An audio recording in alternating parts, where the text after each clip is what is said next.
Hey, Vaughn, the last time you played in the conference championship game, you had a pretty disruptive performance. You finished with 5 total tackles, 2.5 sacks, 4 QB hits, and you also added an interception and a pass breakup for good measure. Just wondering what is it about this stage in particular that can bring out that kind of a performance in you, or just any player in general? Uh, I mean, I really don't know. I wish I had the formula. I'd do it every game that I play in, But it's just one thing about the playoffs, and these moments. There isn't another game after this, and unless you win, unless you perform well. And for me, I get the most out of myself whenever I'm doing something for somebody else. Whenever I'm playing for somebody else. If I'm playing for myself, it's kind of easy to say like into my second contract. I don't play 11 years in the league, went to the Pro Bowl, won Super Bowl before. It's easy to kind of take a step back when it's just for yourself. When you're truly playing for somebody else, I think that is what really gets the most out of me. And so many teammates on my team, this is really all they need. Aaron Donald, this is all he needs, and he has the whole shebang. And Andrew Whitworth and Eric Weddle and all of these guys. It's just I want to do it for them, and I feel like that is what really drives me whenever I'm on the football field. Thank you. Jordan.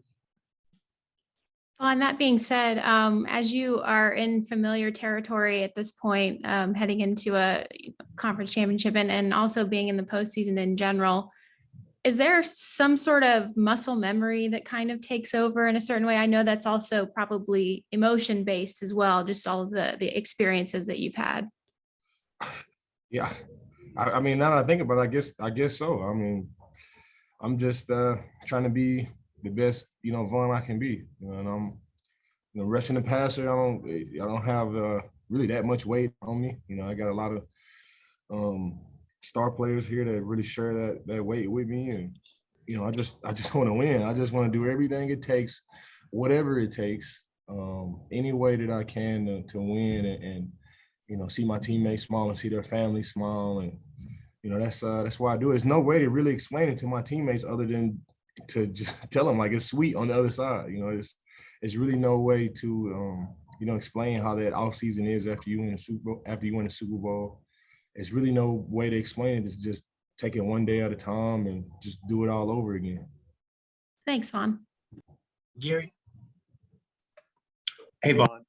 Your first game with the Rams was against the 49ers, and then in the season finale, you also played. But do you think the 49ers have seen the best of you yet, or is that something that they'll see on Sunday? Bulletin board material. This guy, you from the Bay? No, I mean, I'm just trying to be the best runner I could possibly be. Every time I step out there, they have a tough team. They have a very physical front, very physical team. Everybody out there from tight end, fullback, quarterback, offensive line, even the receivers. It's just a tough physical team, and I when I go out there, I just try to get my best every time I'm out there. What are your impressions of Deebo Samuel from your perspective? I think his name is it explains who he is. I think I've learned these 2 games that I played him. I have figured out why they call him Deebo. I figured out why they named him that, and his name is definitely fitting for him for sure. That's what I've learned about Deebo. Dylan. Vaughn, you mentioned Aaron Donald earlier, and I know you were excited to get the chance to play with him. And I know soon after that you got traded here. You kind of talked about how you guys could maybe be like a Kobe Shaq type of combination. Just kind of wondering, in practice, how has that worked out in terms of your partnership forming and helping each other?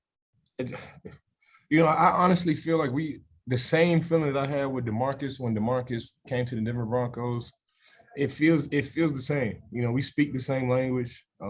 He understands everything. I don't even have to we don't even have to talk. I could just, point where I'm going. He could, just a little head nod, what we're doing. Everything is rushed on third down anyway, especially during the game. And you just little subtle things that he does that I pick up on, and he picks up on, the things that I say. I might not even say the correct terminology. I still, speak in different terms, but he gets it, and I get his terminology as well. And, pass rushing has been my life. This is I do a lot of things well. I do so many different things well, but I've really dedicated my life, to playing football, and he's done the same thing. And whenever you put so much into something, when you come across other people that have done the same thing, it's easy to speak the same language. And it's been an honor and a privilege, and a blessing to be able to play with Aaron. You mentioned how the Super Bowl is like the one thing he doesn't have yet. Can you sense that hunger in him? Yeah, you can sense the hunger like right when I got here. You can sense the hunger like this is week 8, week 9, and we were already, trying to work and be the best that we possibly can for the postseason. You can just feel it. His energy, just his aura like that. He put so much work in, and he deserves it. It's 24/7 for AD. I was a fan of AD even before I got here. He's a great player. You watch him on film, you talk to him in the off season, but actually see him go through the process every single day, in walkthroughs, rehab, everything that he does, man. He's all world, man. And whenever you come across guys like that, you root for him, man. You want it for him. You want to put your neck on the line for him. His teammates have been doing that, for a long time, and I'm here now, and I want to do the same thing for him. I want to complete the checklist for him, and it's that'd be a dream for me. Selfishly, that's what I want. I want to be the guy that say, man, I help AD get it. I help AD get a Super Bowl. That's what I want selfishly out of it. And I can tell my son that when he gets older, I play with AD, and I helped him complete the whole checklist. He's the complete football player. He's done everything that you can possibly do as a football player. And we want it for him. The whole team wants it for him, and we're gonna do everything we possibly can to get it done. If we can go out there and play our brand of football, I like our opportunity. I like our chances. Thank you, Vaughn. Dennis, How much has your approach to the game of football changed since you read the Mamba mentality? I am definitely more appreciative of my craft. After Kobe passed, which today is the 2-year anniversary. After I read his book, and I watched all his documentaries as well. And after I watched it, I realized that I wasn't doing all that I possibly could to be the best. I wasn't. I thought I was. Thought I was coming in. I thought I was working hard in the off season, but I wasn't committing all of me to the game. I go play football, and but after seeing the way Kobe did it, and you see what came from it, I realized that I wasn't doing what Kobe was doing to be the best. And whenever he passed, and I watched his documentaries and I read his book, I had a whole new appreciation for what I have. And I was grateful for my opportunity to play this game, and I realized I have to do more. I have to commit 24/7. I said earlier that I this has been my life, but I had to just turn it up a notch 24/7. There was no, in 2020, there was no it wasn't an off season for me. I just grinded, and then I ended up getting injured in at the beginning of training camp. But it was Kobe and him going through his Achilles that really pushed me through my injury. And after reading this book, man, and the Mamba mentality is, it's available to you 24/7. Anybody can, really apply the Mamba mentality to their lives. And I really want that fire that Kobe had into my life. And I think that the 2 years of me really doing all the stuff that I'm doing, I think it's starting to pay off. We still got 2 games left, but I would love to, at the end of all this stuff, to talk about what Kobe and, that Michael Jordan documentary has meant to me, that really got me going. But Kobe's a huge part of, everything, my mentality, and just being grateful for, my opportunity that I have. I have a super short time. And I think as humans, you kind of lose track of that. The earth is 4.5 billion years old, and the average human to live 75 to 95 years, and this is my 11th year in the league. It's I don't know how much time I have, but I want to take full advantage of the opportunity that I have right now, full advantage of my moment, and that's how I go about my days. Thank you, Rod. Maria, Hey, Vaughn, we've seen you get to a lot of quarterbacks. What makes it difficult for Jimmy G, for you guys, for you especially, to get to him? What does he do well? I mean, he has a great offensive line. He's the best left tackle in the league. He's the best left tackle in the league, and plus he throws it pretty quick. I don't know the stats on his time to throw, but I'm sure it's up in the top 5, if not number 1 or 2. He is very decisive. He has very capable receivers and tight ends and running backs. He doesn't have to wait for them to get to the top of their route. He could just throw it to him in the flat, and Debo can take it 30 yards. John Lynch has definitely built an amazing team over there full of tough guys, and he's able to make decisive decisions and get the ball out super fast. And he has a very, very good offensive line in front as well. Thank you. Majestic. Hey, Vaughn, you talked about Jimmy Garoppolo. From the outside, we can see some similarities in narrative in the stories of him and Matthew Stafford. But I wondered from inside the game what you see as the similarities and differences between their games. Jimmy Garoppolo and Stafford. Yeah. I'm a quarterback guy. I could probably sit here. This whole media thing could have been about me analyzing those two. But that'll have to be for another day to really get into the Jimmy Garoppolo and Matthew Stafford comparison. They both can throw the ball extremely well. They're both capable. They both have big arm strength. Whenever if they need to shuffle around, I mean, see Matthew Stafford do it on Sunday. If they need to shuffle around and get the first down, they're capable of that as well. And they're both rock stars. I think Jimmy G is a little bit more superstarish. He's the playboy out the bunch. Matthew Stafford is the family man, and that'll be my comparison. All right. Well, we'll take you up on it next time.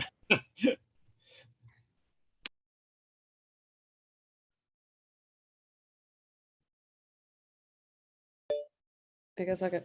Vaughn, it's Nikki. I know you've talked a lot in the past of, things you've learned from Doomerville and DeMarcus. How has working with Aaron Donald specifically kind of helped you elevate your game, and in turn you help him elevate his game? It's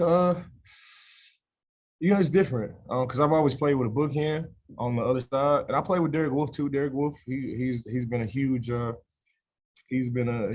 factor in my career. And I just kind of blend all of those relationships into one.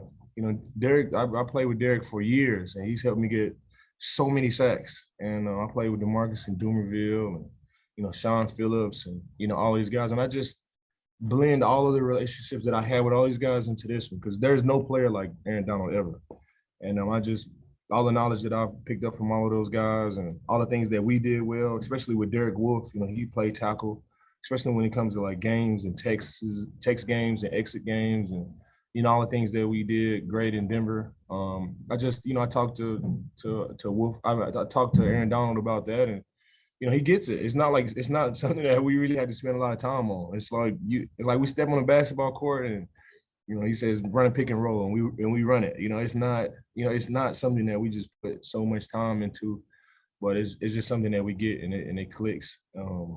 I don't know how it happened like that. I don't know even. I'm still trying to, I'm still trying to process me still being here with Aaron Donald. It's still crazy to me. It's still like a movie, and I just want to take full advantage of it. Anything I can do to help that guy, anything I can do to help my teammates here, I'm doing.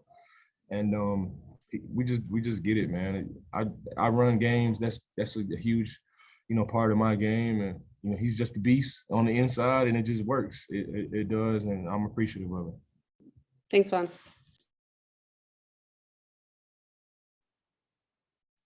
Kurt, I apologize about that. You're on. No problem. Hey, Vaughn, when it comes to only 4 teams remaining, the distractions off the field would potentially be higher. Is there something you've learned in your career to eliminate those distractions? This team seems pretty locked in. Do they need to be reminded of that? Nah, they locked in, man. It's LA. They live in LA. They know about distractions, and they know how to navigate distractions. But, one thing that I have been telling the guys is we had a sign in Denver that Coach Fangio put up. And whenever you leave the facility, it said, don't sacrifice what you want most for what you want right now.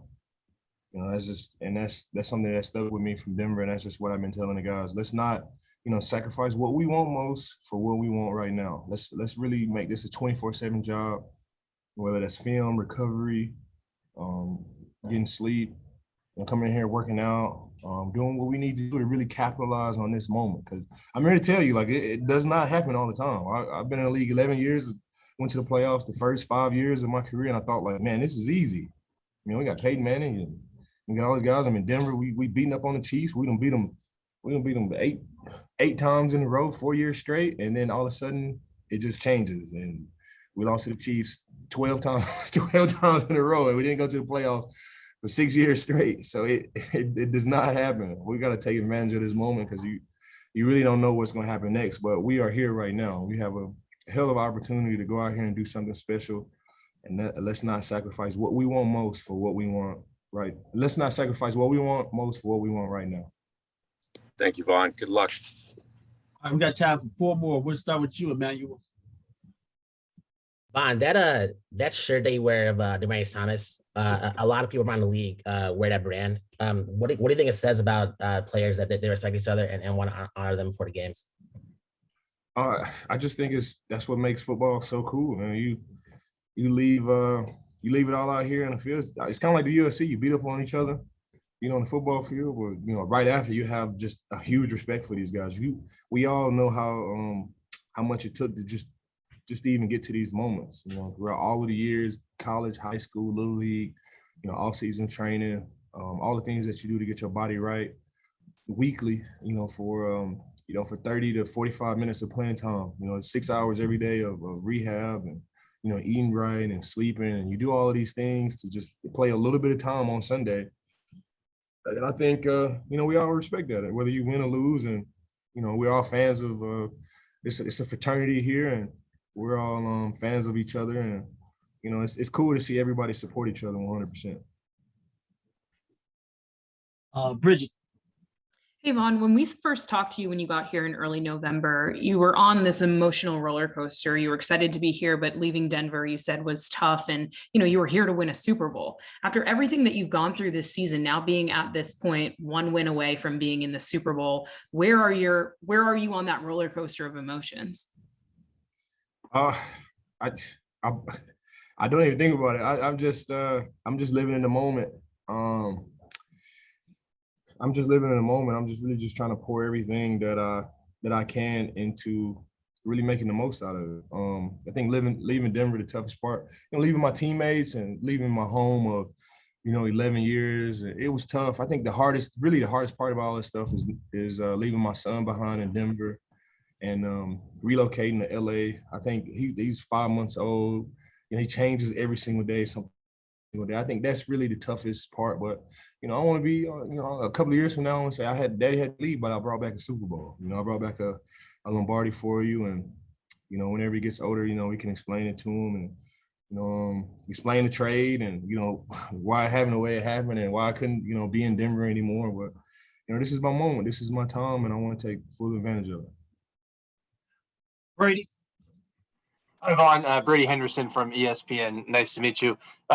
Before the Week 18 game, George Kittle had the comment about, I think he said it would be evident who the more physical team was, and he said it would be a body bag game. I'm just wondering what you thought of that comment, and did that comment kind of get around in the locker room?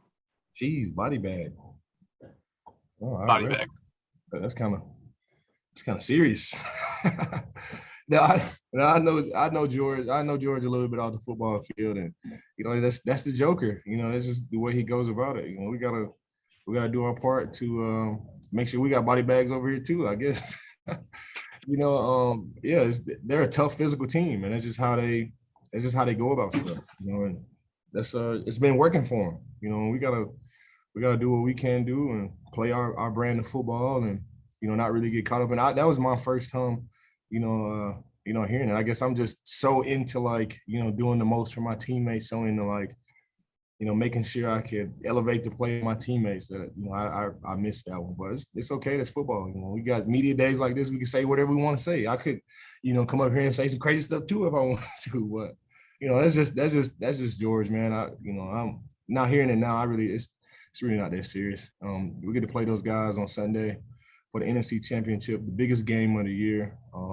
I'm excited. My teammates are excited for this opportunity. This moment here in LA is gonna be crazy at SoFi Stadium. I'm sure all the stars will be out, and we all want to play our best brand of football. We're gonna take it one play at a time, and see what we can do. Thanks, Juan. We'll wrap this thing up with you, Lindsay. Yvonne, good to see you. I wanted to ask how you and Odell maybe. This Lindsay Jones? Yeah. Hi, how are you? That was Nikki earlier. Yeah, we're all back together. We're all here back together again. So I wanted to know how you and Odell have helped each other throughout this process, arriving about the same time, and if LA is starting to feel like home for you now. Man, that's really one of the craziest things too about being here is just to have me and Odell on the same team. That's been my boy since he got in the league. We worked out together in the off season. We went through our rehab in Colorado Springs this last year. And, we talked about being on the same team, and, you just joke. You don't think anything of it. Man, we on the same team. That'd be crazy if we was on the same team. If I came to Cleveland or you came to Denver, that'd be crazy, man. And then we just, instantly kill it. Bro, that'd never happen. Denver's going to never let you go, and Cleveland never let you go. And then, Denver trades me, and then the Browns release him, and then we end up on the same team. And, I see him in the locker room, bro, we're on the same team. We've honestly said that at least 1,000 times, weekly. Bro, we are on the same team. It's really crazy. And now that I reflect on it, bro, it's really crazy. That's one of my best friends in the entire league, and his locker is right across from mine. And it's not really much that I didn't know about him before I came here, and it's really the same Odell. And it's been cool, man. He's expecting a son any day now, and my son is 5 months old, so we talk about that a lot. And we're able to spend more time with each other. We had dinner the last 2 weeks in a row. It's been part of our playoff routine. Yeah, he's just a cool guy, man. He's just a cool guy to be around, a funny guy to be around. It's really wild, man. And there's no better way to cap it off than just to keep on winning. These are the moments that we'll be able to tell our sons, about this, 20 years from now. And I want to make sure, it ends with a bang. The story that I tell them, I want to be sure that it ends with a bang. I pray that, that my desires are in line with God's desires for me. And we just want to keep doing what we do and keep taking it one play at a time, keep living in the moment, and, live the best life that I could possibly live and elevate my teammates, do it for my teammates, do it for AD. That's enough for me.